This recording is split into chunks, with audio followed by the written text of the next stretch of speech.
गरुड़ पुराण में कहा गया है कि पति पत्नी का मिलन केवल इस जन्म का संयोग नहीं होता, बल्कि कई जन्मों के कर्मों का परिणाम होता है। लेकिन क्या हर पत्नी पिछले जन्म से जुड़ी होती है? क्या पत्नी केवल जीवन साथी होती है या भगवान द्वारा भेजी गई कोई विशेष आत्मा? आज की यह कहानी आपके सोचने का नज़रिया बदल देगी, तो अंत तक ज़रूर देखिए। उत्तर प्रदेश के एक छोटे से गांव में अर्जुन नाम का एक युवक रहता था। वह मेहनती, ईमानदार और अपने माता पिता का आज्ञाकारी पुत्र था। लेकिन उसकी एक आदत थी, वह हर बात को भाग्य पर छोड़ देता था। समय बीता और अर्जुन की शादी पास के गांव की एक साधारण लेकिन संस्कारी लड़की मीरा से हो गई। शादी के शुरुआती दिनों में सब कुछ अच्छा था। मीरा पूरे घर का ध्यान रखती, सास ससुर की सेवा करती और अर्जुन के हर सुख दुख में साथ खड़ी रहती। लेकिन अर्जुन को लगता था कि मीरा सिर्फ एक सामान्य पत्नी है। वह कभी उसकी भावनाओं की गहराई को समझ नहीं पाया। एक दिन गांव में एक वृद्ध संत आए। पूरे गांव के लोग उनके दर्शन करने पहुंचे। अर्जुन और मीरा भी वहां गए। संत ने दोनों को देखते ही कहा, बेटा, तुम्हें पता है तुम्हारी पत्नी कौन है? अर्जुन मुस्कुराकर बोला, महाराज, मेरी पत्नी है और कौन होगी?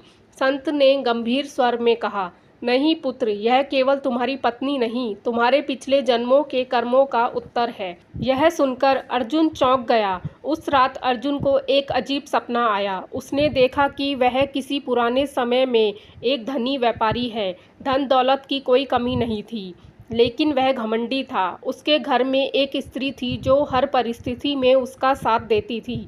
वह उसकी पत्नी थी। एक दिन व्यापार में भारी नुकसान हुआ। सारे रिश्तेदार और मित्र उसे छोड़कर चले गए, लेकिन उसकी पत्नी अंत तक उसके साथ रही। सपने में उसने देखा कि बीमारी के समय वही स्त्री उसकी सेवा कर रही है। जब दुनिया ने साथ छोड़ दिया, तब भी वह उसके पास बैठी थी। फिर दृश्य बदल गया। व्यापारी मृत्युशैया पर था। उसने अपनी पत्नी का हाथ पकड़कर कहा, मैं इस जन्म में तुम्हारा ऋण नहीं चुका पाया। यदि अगले जन्म का अवसर मिला तो मैं तुम्हारे हर त्याग का सम्मान करूंगा। इतना कहते ही उसकी मृत्यु हो गई। अर्जुन अचानक नींद से जाग गया।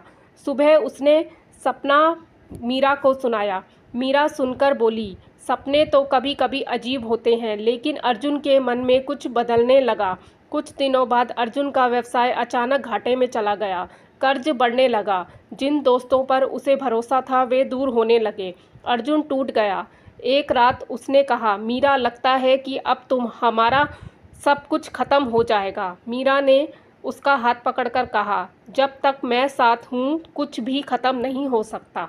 मीरा ने अपने गहने बेच दिए, घर का खर्च संभाला, अर्जुन का हौसला बढ़ाया। धीरे धीरे अर्जुन को महसूस होने लगा कि यह वही दृश्य है जो उसने सपने में देखा था। एक दिन संत फिर गांव आए। अर्जुन उनके पास पहुंचा और बोला, महाराज, क्या सच में पत्नी पिछले जन्मों से जुड़ी होती है? संत मुस्कुराए और उन्होंने कहा, हर पत्नी नहीं, लेकिन कई बार भगवान ऐसी आत्मा को पत्नी बनाकर भेजते हैं जो तुम्हारे अधूरे कर्मों का हिसाब पूरा करे। कुछ पत्नियां परीक्षा बनकर आती हैं, कुछ शिक्षा बनकर और कुछ वरदान बनकर। जो पत्नी तुम्हें सही मार्ग दिखाए, कठिन समय में साथ दे और तुम्हारी आत्मा को बेहतर बनाए, समझ लेना वह केवल पत्नी नहीं, ईश्वर का आशीर्वाद है। संत की बातें अर्जुन के हृदय में उतर गईं। समय बीतता गया। अर्जुन ने मेहनत शुरू की। मीरा हर कदम पर उसके साथ रही। कुछ वर्षों बाद उनका जीवन फिर से खुशियों से भर गया। एक दिन अर्जुन ने मीरा से कहा, मैंने हमेशा सोचा था कि तुम सिर्फ मेरी पत्नी हो, लेकिन अब समझ में आया कि तुम मेरे जीवन की सबसे बड़ी शक्ति हो। मीरा की आंखों में आंसू आ गए। वह बोली, पति पत्नी का रिश्ता केवल 7 फेरों का नहीं होता, यह विश्वास, त्याग और प्रेम का रिश्ता होता है।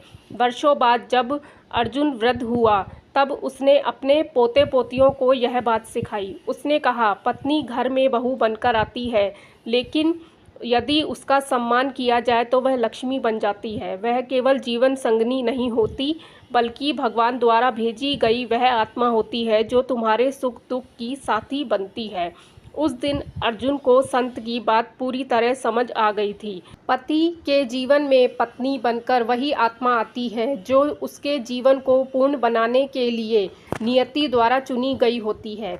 कभी वह पिछले जन्म के अधूरे रिश्ते का उत्तर होती है, कभी ईश्वर की परीक्षा और कभी भगवान का सबसे सुंदर उपहार। यही जीवन का सबसे बड़ा सत्य है।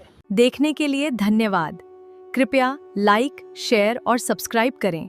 ट्रू टेल्स रेखा ऑफिशियल।